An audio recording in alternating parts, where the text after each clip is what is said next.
Uma boa noite, meu querido, e eu pela fé estou ouvindo o seu boa noite de novo. Hoje pela manhã, um culto tremendo, um culto impactante, eu diria um culto memorável, vai ficar marcado. Para mim foi o melhor culto do ano. Eu saí daqui com uma alegria imensa, fui o caminho todo cantando no carro com a minha esposa, porque estávamos, de fato, marcados pelo fogo do Espírito Santo. Foi uma manhã extraordinária. Eu te aconselho, durante a sua semana, a tirar um tempo e a ouvir a ministração do pastor Sebastião. E eu quero dar continuidade dentro da temática dele. Ele pregou sobre salvação e crescimento espiritual, ou seja, o desenvolvimento da fé. Uma palavra que nos desafia a sairmos do primeiro passo, a vencermos a nossa imaturidade, a nossa ingenuidade na fé e nos desenvolvermos enquanto filhos de Deus para que a salvação em nós fique nítida e o Senhor passe a contar comigo e com você para cumprir a missão que Ele tem para nós como igreja aqui na terra. E agora, essa mensagem, ela vem como se fosse, o pastor Sebastião preparou a refeição. Agora a gente só vai esquentar ela, vamos jogar fogo sobre ela para que a refeição seja quente, poderosa, ela comece a borbulhar dentro de você e ela gere um resultado prático aí na sua vida. Por isso, mais uma vez, se você puder, tire um tempo essa semana e retorne a palavra que o pastor Sebastião nos ministrou nessa manhã. Mas assim, vamos lá. Por que nós, enquanto igreja, precisamos ser desafiados a sairmos desse estado inicial da nossa fé, que é a salvação, que é a nossa ingenuidade, a nossa imaturidade? Por que precisamos desenvolver a salvação? Por que as coisas não acontecem de uma vez assim? Nós vivemos debaixo de uma herança aqui no Brasil, muito forte, muito enraizada no catolicismo. E aqui não é uma crítica, é apenas uma constatação. E o catolicismo ele tem uma visão muito única do Cristo. Ele é retratado de uma forma frágil, de uma forma humana, ou no colo de sua mãe Maria, ou pendurado numa cruz em sua forma humana.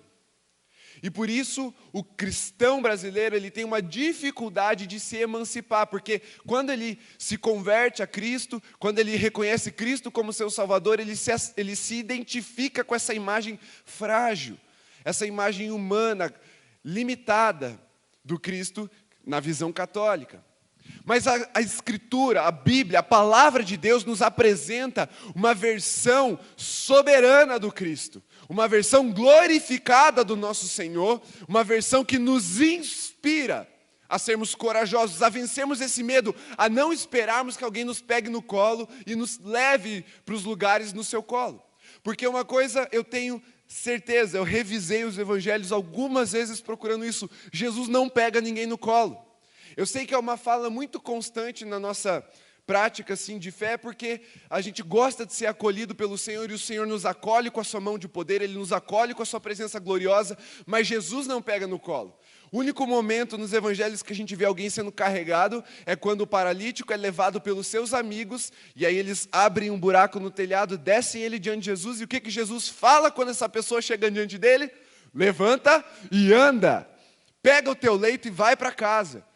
Jesus mesmo não carrega no colo. E nessa noite a mensagem é: coragem, Cristo venceu. Você não precisa mais ficar apegado à sua maca. Você não precisa mais ficar apegado ao colo. Você não precisa mais depender de outras pessoas, porque Cristo derramou o Espírito Santo sobre você e te fez um valente, agora preparado, ungido e fortalecido, revestido da palavra para vencer as batalhas que estão na sua frente. E aí, essa mensagem ela não é inédita, eu preguei na juventude há pouco mais de um ano, talvez um ano e meio atrás, e ela me veio provocada pelo Espírito Santo diante de uma constatação que eu ouvi. Um pastor da nossa nação falou: essa geração é uma geração muito amedrontada. E eu fiquei indignado, não porque era uma mentira, eu fiquei indignado porque eu faço parte dessa geração. E eu levei essa realidade diante de Deus. Falei: Deus, eu não aceito isso. Não gostei do que Ele falou, eu entendo o que Ele está falando, mas Vamos para a tua palavra, Senhor, me ensina como despertar uma geração de valentes se tudo que está ao nosso redor, as circunstâncias da nossa nação, a herança religiosa que nós temos, nos prendem na nossa imaturidade, na nossa fragilidade. Como desatrofiar? E o Espírito Santo me levou, depois de um tempo na presença de Deus, a olhar para Jesus glorificado. Porque nele está uma identidade que foi reservada para mim e para você. Mas existe uma lei chamada de uso e desuso, uma lei biológica, que fala que se você não usa uma coisa, ela começa a atrofiar. Vou dar um exemplo para você. Se você pega o teu braço direito, você amarrar ele nas suas costas por 10 anos, quando você soltar o seu braço, você não vai conseguir mexer ele direito, ele não vai ser um braço funcional.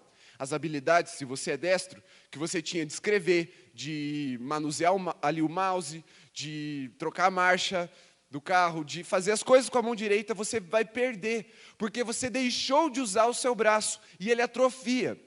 E atrofiado, as funções não voltam ao normal assim, automaticamente. Soltou, voltei a usar. Não, precisa de um processo de fisioterapia para que ele vá se acostumando de novo.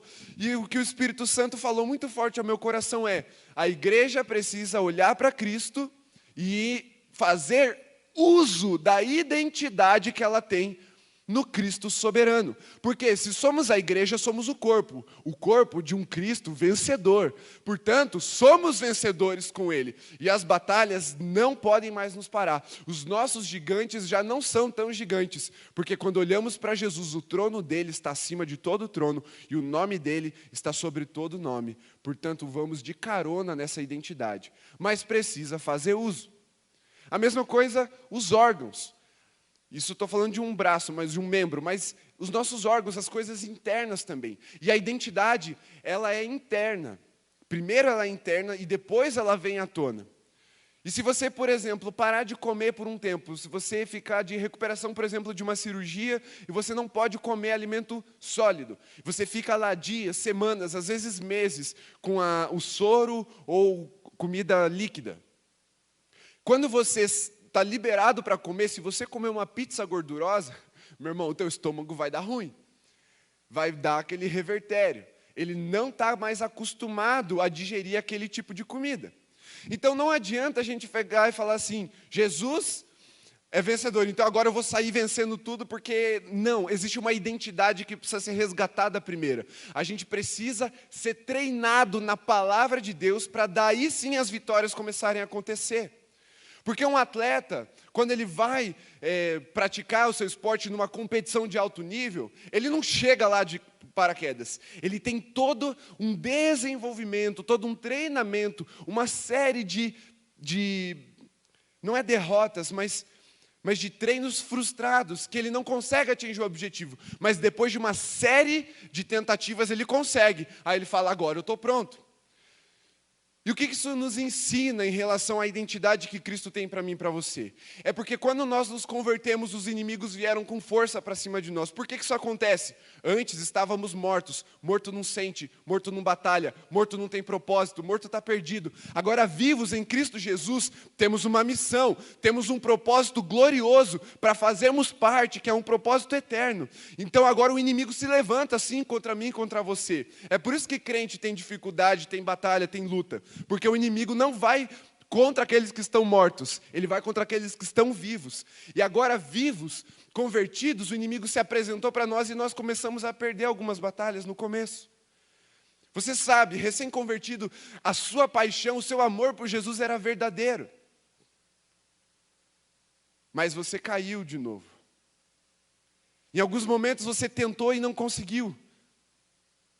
E aí você foi criando essa mentalidade frágil, essa mentalidade carente de um colo, carente de uma maca, enquanto Jesus está gritando do trono, ei, levanta e anda, meu querido, eu tenho uma vitória para você.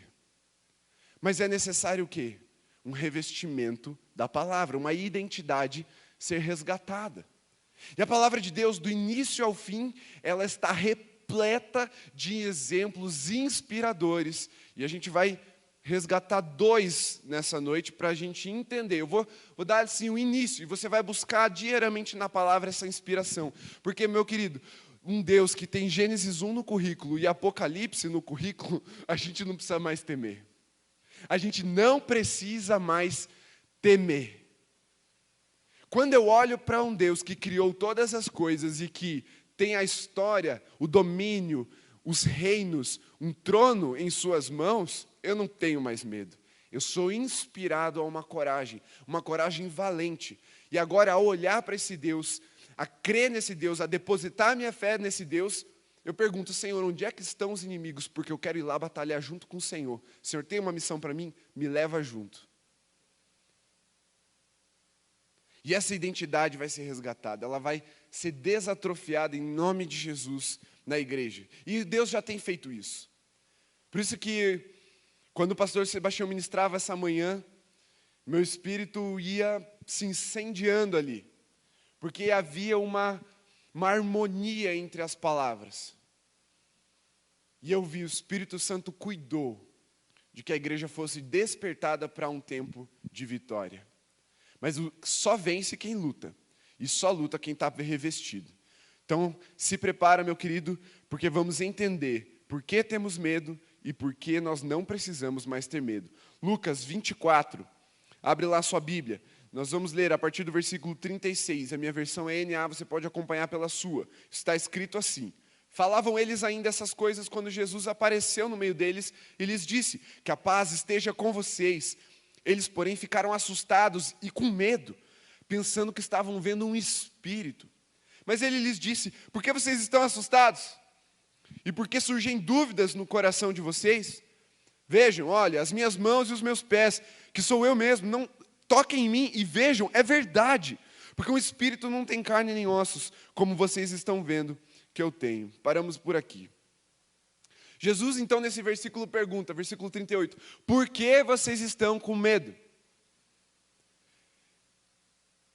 E aí, Lucas responde essa pergunta. Eles estavam com medo porque achavam que Jesus era um fantasma, era um espírito. E a igreja ainda tem medo, o crente ainda tem medo, um filho de Deus ainda tem medo porque trata Jesus como um fantasma. Mas Jesus não é um fantasma. Enquanto nós tratarmos Jesus como um fantasma, como se ele fosse uma ideia da nossa mente, um símbolo religioso, nós vamos ser tomados pelo medo. Mas, quando encararmos Jesus com uma fé verdadeira, crendo que Ele é Senhor, o medo vai ser dissipado. Mas como que nós desenvolvemos essa fé? Jesus fala, vem e toca em mim. Precisa de intimidade, precisa se aproximar de Jesus, precisa conhecer Jesus verdadeiramente. Mas antes de ir para Jesus, eu quero resgatar um valente muito especial na palavra de Deus, que nos inspira a sermos corajosos. E para nós resgatarmos esse valente, que é um dos grandes símbolos, um dos grandes tipos de Jesus no Antigo Testamento, que é o rei Davi, eu quero que você abra agora a sua Bíblia no Salmo 18, a partir do verso 29. Eu quero ler esses versículos com você e te trazer o entendimento do que isso significa, de como a palavra de Deus ela é poderosa, de como ela nos fortalece, como ela nos reveste. Olha o que está escrito, Salmo 18, a partir do 29, Salmo de Davi. Ele está dizendo, pois contigo posso atacar exércitos, com o meu Deus salto muralhas. Espera só um pouquinho antes da gente continuar. Lembra aquela música? Posso pisar numa tropa e saltar as muralhas, aleluia. É daqui que tiraram, ó. É esse versículo aqui, Salmo 18, 29. Ele fala, contigo, com o Senhor, eu posso atacar exércitos. Com o meu Deus eu salto muralhas. O caminho de Deus é perfeito, a palavra do Senhor é confiável, Ele é escudo para todos os que nele se refugiam. Pois quem é Deus, além do nosso Senhor? E quem é rochedo, a não ser o nosso Deus? O Deus que me revestiu de força e aperfeiçoou o meu caminho. Ele deu aos meus pés a ligeireza, a velocidade das corças e me firmou nas minhas alturas. Ele treinou as minhas mãos para o combate, tanto que os meus braços vergaram um arco de bronze. Também me deste o escudo da tua salvação. A tua mão direita me susteve, a tua clemência me engrandeceu. Alargaste o caminho sob os meus passos e os meus pés não vacilaram. Persegui os meus inimigos e os alcancei. Eu só voltei depois de ter acabado com eles. Esmaguei-os a tal ponto que não puderam mais se levantar, caíram sob os meus pés. Pois me cingiste de força para o combate e me submetestes os que se levantaram contra mim. Também puseste em fuga os meus inimigos e os que me odiavam eu os exterminei. Gritaram por socorro, mas não houve quem os salvasse. Clamaram ao Senhor, mas Ele não respondeu. Então eu reduzi ao pó, o pó que o vento leva, lancei-os fora como lama das ruas. Dos conflitos do povo me livraste e me fizeste cabeça das nações.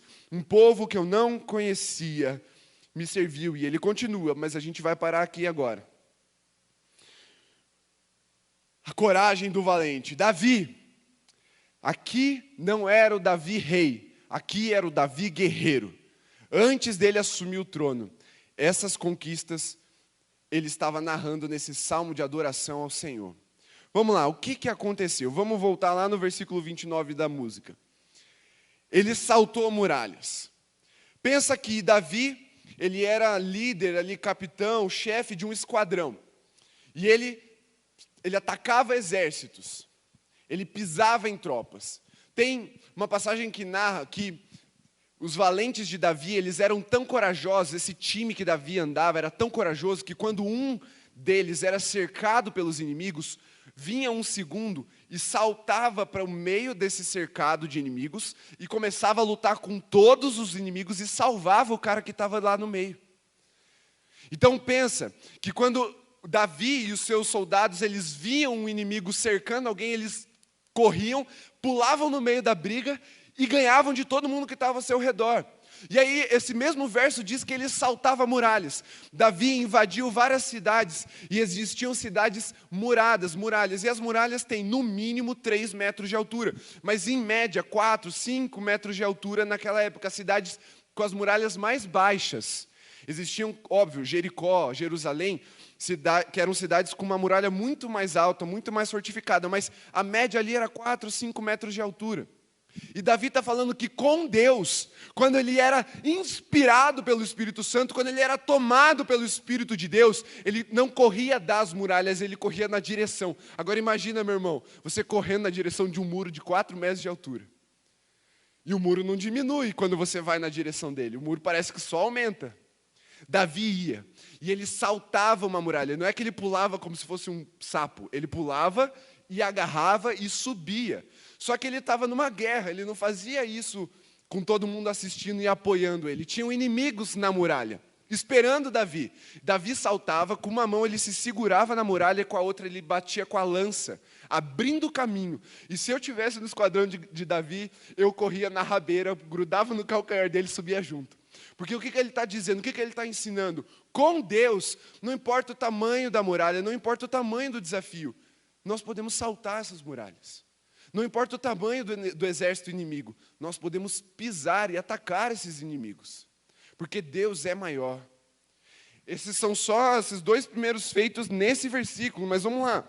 Davi diz que ele dobrou um arco de bronze, versículo 34. O que isso significa? Ele está falando que Deus adestrou, treinou ele para a batalha de tal forma que ele ficou tão forte que ele conseguia dobrar um arco de bronze. O que é um arco de bronze?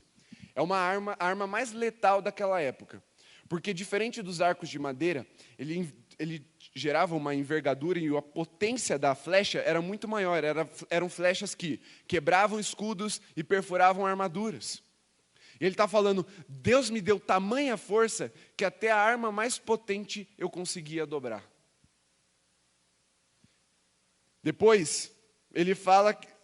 Antes, aqui no versículo 33, ele fala que Deus deu a ele a ligeireza das costas, velocidade.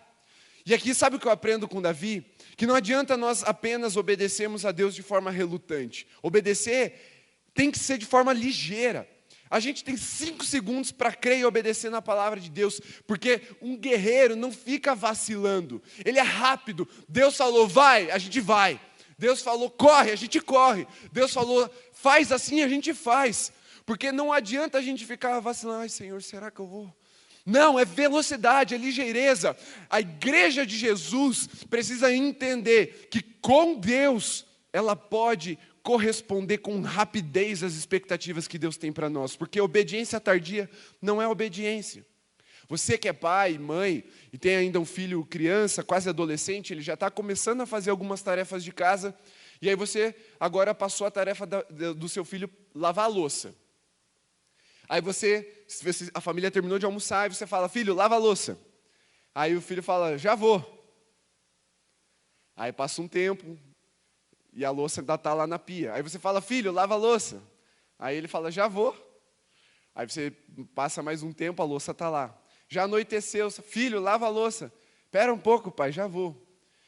Aí você vai lá dar uma bronca no seu filho, chacoalha, ele fala, desliga o videogame, desliga o computador, desliga a televisão, vai lavar a louça. Aí ele vai, todo emburrado, começa a lavar a louça. Isso é obediência?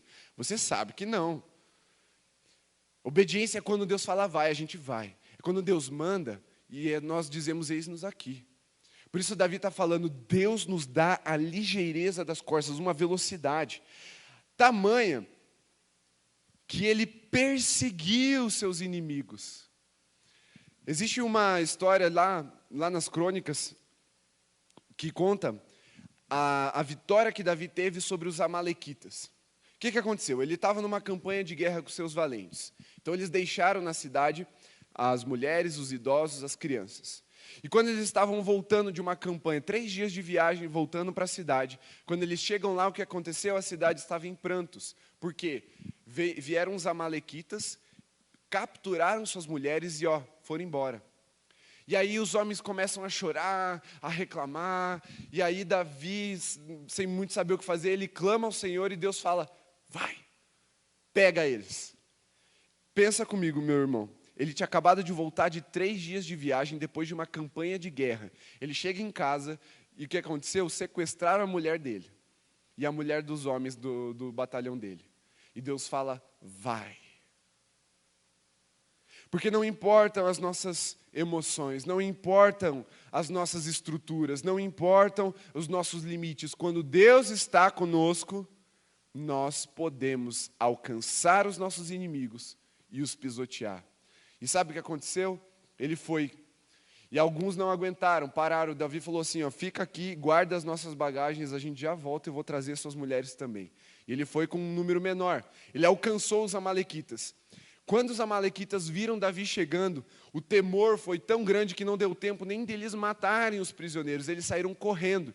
E Davi alcançou eles e matou os amalequitas. A palavra diz que nenhum do exército de Davi se perdeu. Eles massacraram o inimigo. E só sobreviveu aqueles que fugiram a camelo para o deserto. Por quê? Persegui os meus inimigos e os alcancei. E os reduzi ao pó. Com Deus, essa valentia, ela é plantada em nós. O Espírito de Deus nos planta essa valentia. E ele fala que ele pisoteou e os lançou como se fossem pó. Sabe esse pó que vira lama? Sabe aquela lama que fica no canto da rua quando parou de chover, os carros estão passando no meio não fica água, mas no canto fica aquilo ali. Aquilo ali eram os inimigos, porque Davi passou com o seu batalhão, com o seu exército, com tanta força, com tanto vigor, que os inimigos eram jogados para o lado no caminho dele. Só que isso é só o começo. Depois que Davi, se você for voltar um pouquinho lá no livro de primeiro livro de Samuel, a partir do capítulo 16, e aí você lê em diante, vai falar da história de Davi, vai focar bastante nos feitos dele, você vai ver que ele matou um leão, ele matou um urso, e o que isso significa?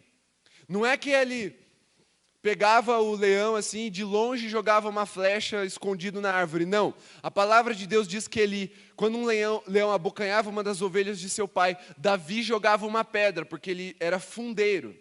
Ele usava uma funda. E ele atirava uma pedra perto do leão. Se o leão não solta a ovelha, ele vai até o leão, pega ele pela barba, pela juba, e esmurra o leão até matar. E Davi tinha 17, 16 anos quando ele fez isso. A mesma coisa com o urso, o procedimento. Porque não importa se o leão tem garras e tem presas, não importa se o leão pesa o triplo do peso de Davi. Davi tinha uma identificação com seu Senhor, porque ele passava tempo na presença de Deus. Ele escrevia os salmos na presença de Deus. Então, quando ele encarava os seus inimigos, ele não olhava para os seus inimigos, ele olhava para o seu Deus. Por isso, coragem.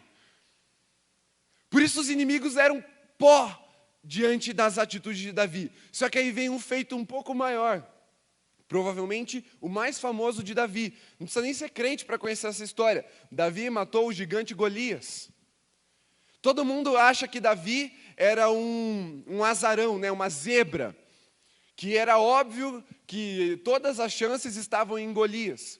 Mas se a gente analisar um pouco melhor e ver que Davi, na verdade, não era esse menininho todo, não. Davi só era pequeno comparado a um gigante. Davi era um cara da estatura normal, como eu e você. Mas o que acontece? Ele sabia lutar. Com o quê? Com uma funda. E quando tentaram revestir ele com a armadura do rei, falar, não, ó, vai com a espada, ele falou, não, isso aqui não é para mim. Eu vou na força do meu Deus, eu não vou na força dos homens, eu não vou me revestir da armadura dos homens. Você não precisa se comparar com os outros e querer usar as coisas que os outros usam, porque Deus tem uma identidade, Deus tem uma arma espiritual para você usar. Então, o segredo de Davi vencer Golias, além de, em primeiro lugar, olhar para o seu Senhor, o Senhor dos exércitos, era usar as armas corretas para lutar essa batalha. Porque se ele fosse de armadura pesada, de escudo, espada, Davi fatalmente seria amassado por Golias. Porque Golias era um adversário experiente. E ele era forte. Davi era rápido. Ele era jovem, ele era ágil. E ele tinha uma precisão na funda. Então ele falou, eu não preciso dessas armas. Deus me ensinou a lutar com as armas certas. Ele foi com a funda. Quando Golias deu o primeiro passo, pá! Uma pedrada no meio da testa. A Bíblia diz que Golias caiu com a cara no chão, ou seja, ele caiu para frente, o que nos dá a entender que ele estava caminhando na direção de Davi e não teve nem chance de fazer nada. Ele não caiu morto, ele caiu imobilizado. E a Bíblia diz que Davi foi lá, pegou a espada de Golias e cortou a cabeça dele. Só que aí você pensa, Davi deu sorte? Não. Davi tinha tanta certeza de quem era o seu Deus. Ele tinha tanta certeza que o Deus de Israel era o Senhor dos exércitos, que antes da luta começar, quando Golias está tirando uma onda com a cara dele, ele fala, eu vou te matar com a tua espada e eu vou cortar a tua cabeça. Davi não levou a espada, mas ele tinha tanta convicção, ele tinha tanta fé, ele conhecia o Deus da sua nação, que quando um gigante veio cantar de galo para cima dele, ele se sentiu insultado. Meu irmão, quando nós olhamos para Davi, nós precisamos nos inspirar. Nos inspirar porque quando as adversidades surgem, quando os inimigos surgem, quando as barreiras surgem, quando as dificuldades surgem, quando o coronavírus surge, quando a economia quebrada surge, quando a crise surge, quando essas coisas surgem e nos desafiam enquanto igreja, nós precisamos ter o espírito guerreiro de Davi. E isso tem que nos incomodar. Falar assim, ei, peraí, o meu Deus é maior do que essa crise. Eu não vou me intimidar. E aí assim, na palavra de Deus começar a declarar, o meu Deus é maior. A crise não vai derrubar a igreja de Jesus. E aí seguem muitos outros feitos que a gente poderia ficar um tempão narrando aqui, mas eu só quero destacar mais um.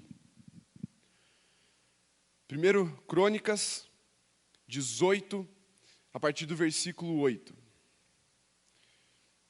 Existia uma tribo na nação de Israel, filho de Jacó, Gade.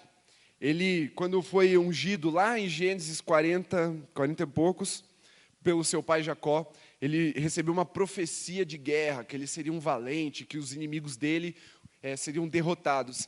E essa profecia vem lá do Gênesis até Davi se cumprindo. Porque a tribo de Gade era uma tribo separada, uma tribo de elite para a guerra. Então tinha uma tribo separada para o sacerdócio, que era a tribo de Levi, e tinha uma tribo especial, que era a tribo de Gade. Eles eram guerreiros ferozes. E olha o que a palavra diz sobre a tribo de Gade. Está lá, 1 Crônicas 12, a partir do verso 8. Está escrito: dos gaditas passaram-se para o lado de Davi, quando ele estava na fortaleza no deserto. Homens valentes, homens de guerra, preparados para a batalha, armados de escudo e lança. O rosto deles era como de leões, e eles eram ligeiros como as corças sobre os montes. Aí ele narra vários nomes aqui, mas eu vou pular para o 14, que está escrito assim: estes, dos filhos de Gade, foram capitães do exército. O menor valia por 100 homens, e o maior valia por 1000. São estes os que passaram o Jordão no primeiro mês, quando ele transbordava por todas as suas ribanceiras, e puseram em fuga todos os que habitavam nos vales, tanto no leste como no oeste. O que é que a palavra de Deus está narrando aqui? Que quando Davi estava no deserto, cercado pelos seus inimigos, e ele precisava de ajuda, existia uma tribo que o rei podia contar.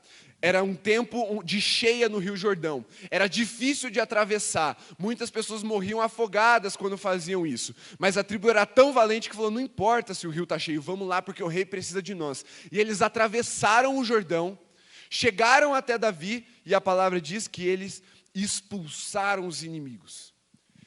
De novo, olha o tamanho do desafio. Eles não olhavam para o tamanho do desafio. Era uma tribo que tinha uma fisionomia como de leões. Pensa um leão correndo atrás da presa. Esses eram os da tribo de Gade, indo cumprir a missão que o rei tinha mandado, que Deus tinha para eles. E eles eram rápidos. Davi precisa de ajuda, corre, vamos. Tem que atravessar o Jordão. Vamos atravessar o Jordão a nado. Vamos pegar os inimigos. E os inimigos fugiam. Davi era esse tipo de homem. Ele era esse tipo de homem que inspirava os outros ao seu redor. Porque quando ele chegava, eram homens como da caverna de Adulão, falidos, quebrados, emocionalmente abatidos, sem família, mas quando saíam da caverna, eram homens valentes que atravessavam rios a nado para atacar os inimigos. E Cristo é muito maior do que Davi. Se Davi, rei do povo de Deus, já inspirava a nação a viver nesse nível de guerra, nesse nível de coragem, eu quero te dizer, meu irmão, com toda a convicção que eu tenho no meu coração, o Antigo Testamento é só uma sombra do que Cristo tem para nós a partir da sua vinda e da sua ressurreição. Davi encorajava, mas Cristo faz muito mais do que nos encorajar. E aí vem a segunda figura que eu quero destacar nessa noite. A figura de Jesus. Porque se Davi, homem de Deus, que pontualmente era tomado pelo Espírito de Deus e realizava essas grandes obras, agora nós podemos olhar para Jesus, que nos prometeu o Espírito Santo o tempo todo em nós. E se esse mesmo Espírito habita em nós, e o mesmo Cristo que nos prometeu e nos enviou esse Espírito disse acerca de mim e de você que coisas maiores nós faríamos, eu creio nessa palavra. Por isso, coragem, Cristo venceu. Os seus inimigos não precisam mais olhar para a sua nuca porque estão atrás de você. Agora é você que olha os seus inimigos na nuca porque você está os perseguindo. Tem muita gente que tem medo de batalha, tem medo de dificuldade. Quando você fala: vamos orar, vamos interceder, o crente fala: Deus me livre. Eu não, o inimigo vai me perseguir. Contrário, meu querido, vai atrás você do inimigo. Aonde o inimigo está prevalecendo, pergunta: Senhor, é para lá que o Senhor quer que eu vá? Me envia, porque eu vou perseguir e eu vou levar o teu reino para aquele lugar. Às vezes nós ficamos muito presos no nosso complexo de inferioridade, esperando o inimigo nos atacar aqui na fortaleza. Ah, não, Deus, não deixa não. Não é assim. Deus fala para nós nos fortalecermos nele, na palavra dele, e nós irmos até onde o inimigo está. E o inimigo é que tem que dar no pé, sebo nas canelas do inimigo. Não é a igreja que corre do inimigo, é o inimigo que corre da igreja. Porque quando a igreja avança, o reino de Deus se estabelece. E de novo, coragem, Cristo venceu. E esse espírito guerreiro parece algo muito distante, às vezes porque estamos acostumados a essa nossa sociedade ocidental, século 21. Mas sabe, eu tenho observado a minha geração, o pessoal mais ou menos da minha faixa etária, eu tenho 26 anos, então pega ali de 15 a 35 anos, vamos pegar essa faixa etária. Eu tenho observado atentamente, e o que eu tenho observado é que esse espírito guerreiro não morreu. Sabe como eu sei disso? Mesmo o diagnóstico social sendo de que essa geração é medrosa, ela é atrofiada, sabe por que eu sei que esse espírito não morreu? Porque essa geração, ela está muito apegada aos games eletrônicos. E o que são esses games eletrônicos? São ficções em que o jogador ele encarna um personagem, via de regra de luta.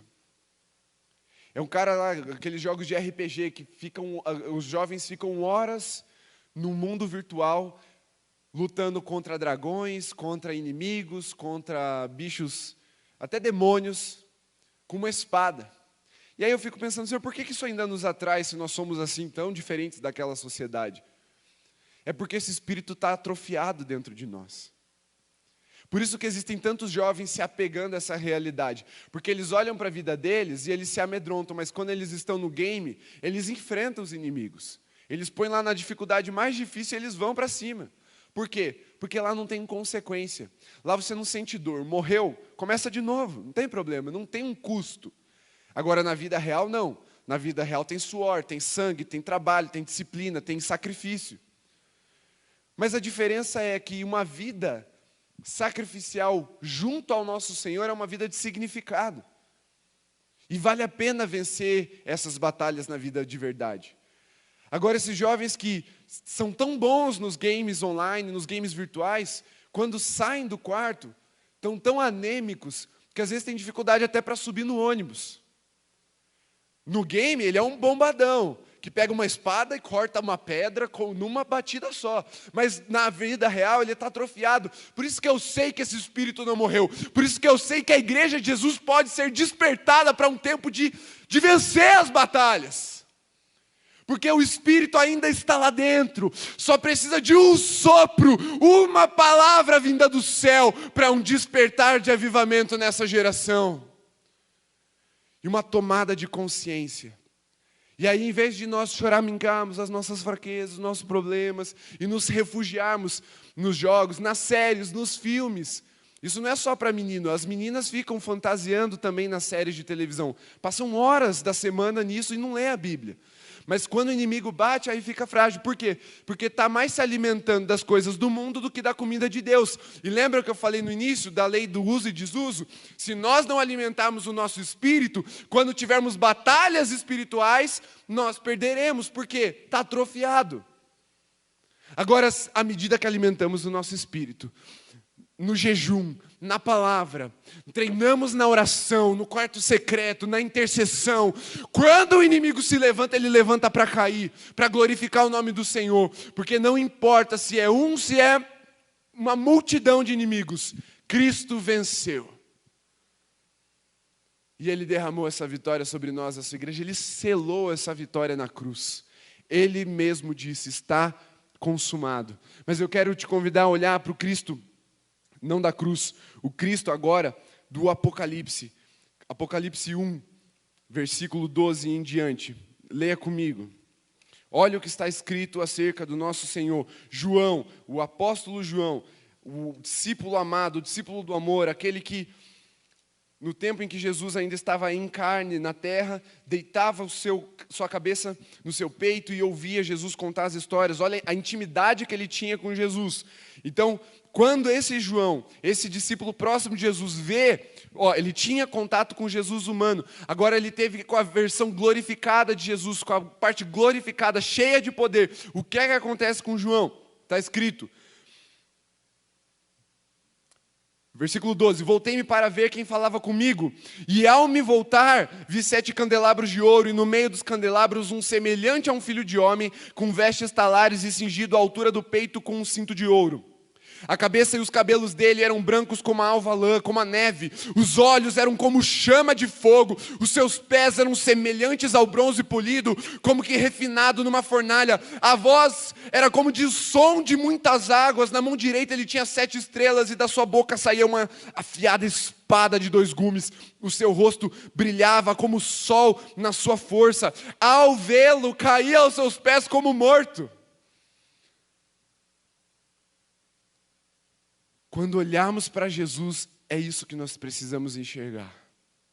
Toda essa glória, todo esse poder, toda essa soberania.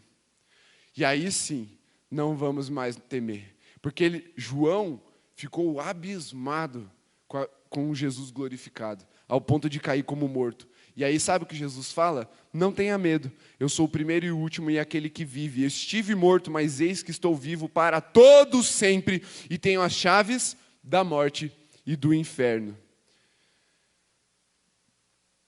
O Cristo soberano, esse Cristo que nós vemos aqui, que João viu e relatou em Apocalipse 1, ele é para nós, para mim e para você, filhos de Deus, o que a natureza é para o artista, uma fonte inesgotável de inspiração.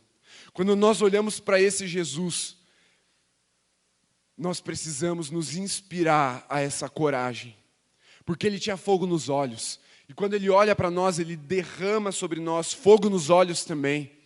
Ele tinha pés de bronze polido, denotando aqui a pureza dele, a força dele, a voz como o som de muitas águas.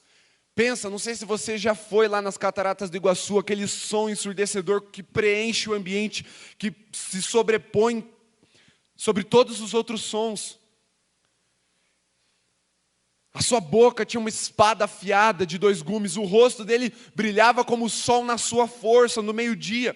E assim como Jesus, os filhos de Deus não estão interessados em ficar, não, a culpa é desse, a culpa é daquele, eu estou atrofiado por isso, não, meus pais é que não me ensinaram, o pastor que não me ensinou. Não, Jesus olha para nós e fala, coragem, eu venci, a morte e o inferno estão debaixo dos meus pés.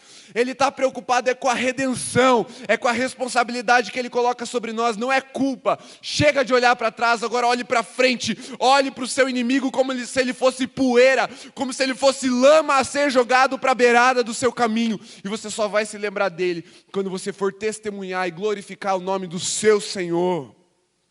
Filhos guerreiros não ficam presos na culpa, presos no passado, eles buscam a redenção pessoal em Cristo Jesus e levam a redenção, porque eles perguntam, Jesus, aonde é que o Senhor quer me usar? A batalha de quem que o Senhor quer que eu compre? Aonde o Senhor está lutando, me envia. Porque problemas e adversidades são matéria-prima para a manifestação da glória de Deus. Quem pecou não interessa. Vamos glorificar o nosso Senhor. Quem é frágil, quem está com dificuldade, não interessa. Vamos glorificar o nome do nosso Senhor. Jesus nos habilitou para vencer o pecado, as fraquezas e a morte. Lá em 1 Coríntios 15, 55, o apóstolo Paulo nos ensina, ele intima a morte. Ele olha para a morte e fala, onde é que está a tua vitória? O meu Senhor ressuscitou. Eu não tenho mais medo, eu não preciso temê-la. Onde está o teu aguilhão, a tua força? O pecado foi destruído, a morte foi destruída na cruz, porque o meu Cristo ressuscitou. Apocalipse 5:5 diz que Cristo é o cordeiro e o leão que venceu. E nós precisamos sim ser resgatados e salvos pelo cordeiro, o sacrifício vivo de Deus, que nos resgatou e nos redimiu pelo seu sangue, mas nós precisamos, como igreja, ser discipulados pelo leão da tribo de Judá, um leão vitorioso, um leão que reina, um leão que vai para cima, um leão que destrói inimigos, um leão que prevalece, um leão que está sentado em um trono, um leão que nos garantiu um trono junto com ele, uma herança nele, em Cristo Jesus, para estarmos juntos com o Pai reinando. Por isso, coragem, Cristo venceu! Cristo venceu, meu irmão. Por isso o câncer vai ter que recuar. A depressão vai ter que sair. Por isso o medo precisa ser deixado para trás. Por isso as enfermidades não podem resistir a uma palavra de cura. Por isso Os ataques do inimigo não significam nada a não ser o nome de Jesus sendo glorificado nas nossas vidas através do testemunho de vitória que teremos. Tem inimigo te cercando, vitória, 360 graus, porque Cristo venceu. Olhe para Jesus. Olhe para esse Cristo que está brilhando como um sol forte, o sol da justiça sobre a sua vida. E os seus inimigos serão postos debaixo dos pés dele. Coragem, Cristo venceu. Joel 3:9 é o profeta convocando o povo de Deus para uma batalha. Eu quero encerrar essa palavra com essa convocação. Talvez você esteja ainda muito preso naquilo que você está passando, nas suas dificuldades, nos seus problemas. Eu queria fazer um convite para você agora. A deixar isso na cruz, nas mãos de Jesus. E perguntar se Ele quer te usar para auxiliar alguém numa batalha. Joel 3:9 e 10 fala que existe uma guerra santa para ser travada pelos homens do Senhor. Primeiro passo é se apresentar, falar: Senhor, estou aqui, ó. Vem. Ele fala: despertem os valentes de guerra. O segundo passo é se preparar. Ele fala: ó, pega a sua foice e transforma em lança. Pega o seu arado e transforma em espada. O que isso significa? Que Deus quer que você use os instrumentos que estão nas suas mãos. Os instrumentos que Ele já te deu para vencer essa batalha. Talvez você esteja perdendo as guerras e as batalhas com o inimigo porque você está tentando usar as armas de outro. Você está tentando usar a força do homem, mas Ele já colocou na sua mão as armas espirituais. Armas espirituais, palavra de Deus, oração e jejum. Transforme isso em arma de guerra. Arado produz terra boa. Foice colhe o alimento. Jejum, palavra e oração preparam o nosso coração e são alimento para o nosso espírito. E Deus está falando: pega isso aí e transforma em arma de guerra. Aquela mesma postura do teu secreto, da tua intimidade com Deus, Deus está falando: transforma o teu quarto secreto em quarto de guerra. A mesma palavra que vem para te renovar as esperanças num dia tenebroso, Ele fala: transforma em palavra de guerra, em arma de guerra. O mesmo jejum que você usa para se desenvolver, para se alimentar do Espírito, Ele está falando: usa e transforma em arma de guerra. Há uma convocação santa para a igreja de Jesus. E você não precisa mais ficar preso no seu complexo de inferioridade. Como eu falei, os valentes de Davi, antes de serem valentes, estavam na caverna de Adulão como homens quebrados, endividados, deprimidos. E talvez essa seja a sua situação nessa noite. Você esteja quebrado espiritualmente, endividado financeiramente e deprimido emocionalmente. Não tem problema. Porque Cristo venceu todas essas coisas. Ele veio para restaurar os quebrados. Ele veio para pagar a nossa dívida. Ele veio para nos ungir.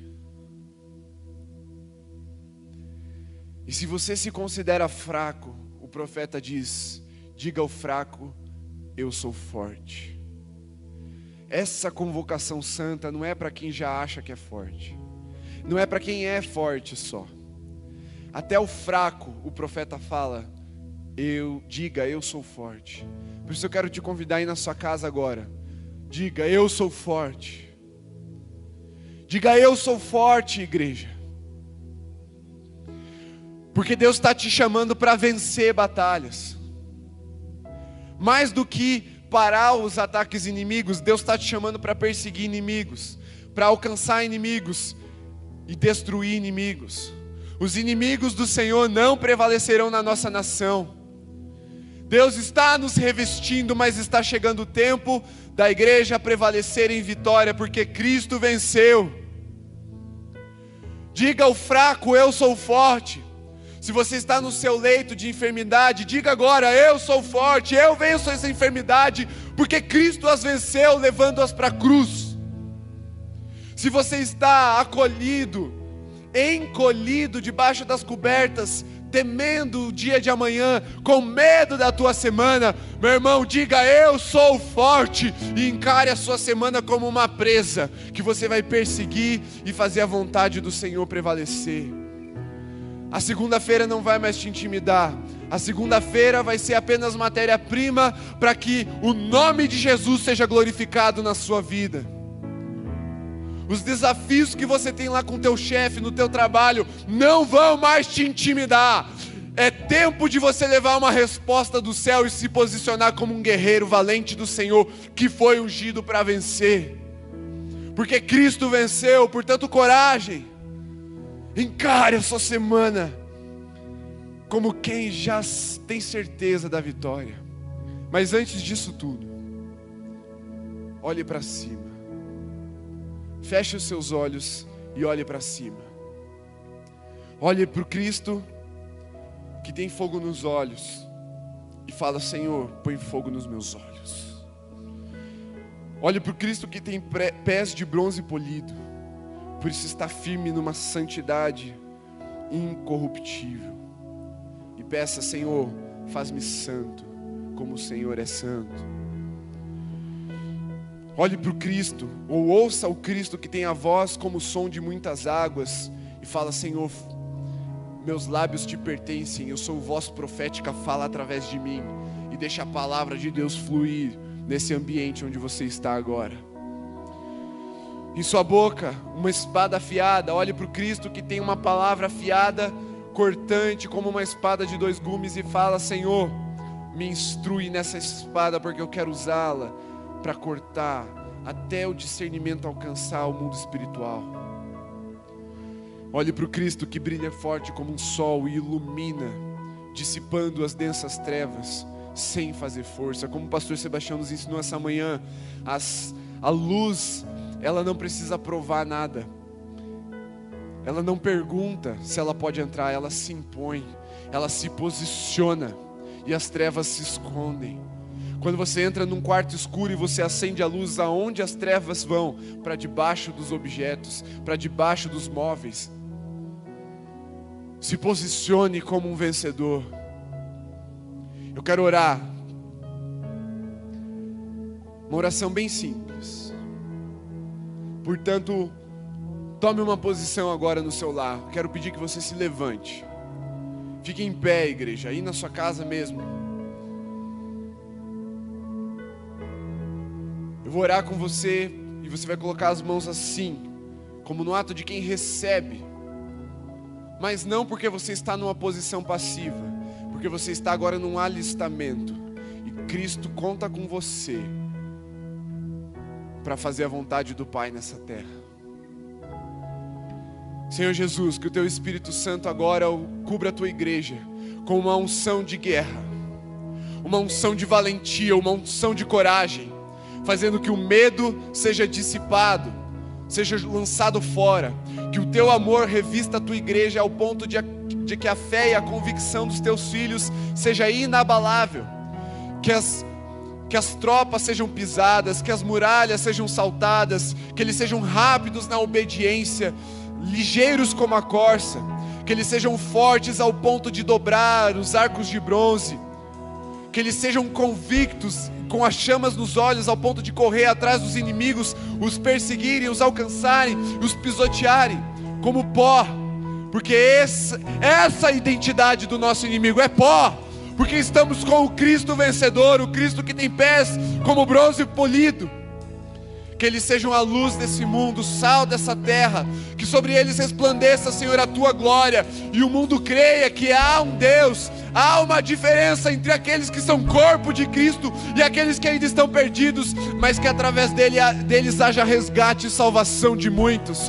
Usa a Tua igreja, usa os enfermos agora, Pai, curando-os, para que eles testemunhem o Deus da cura.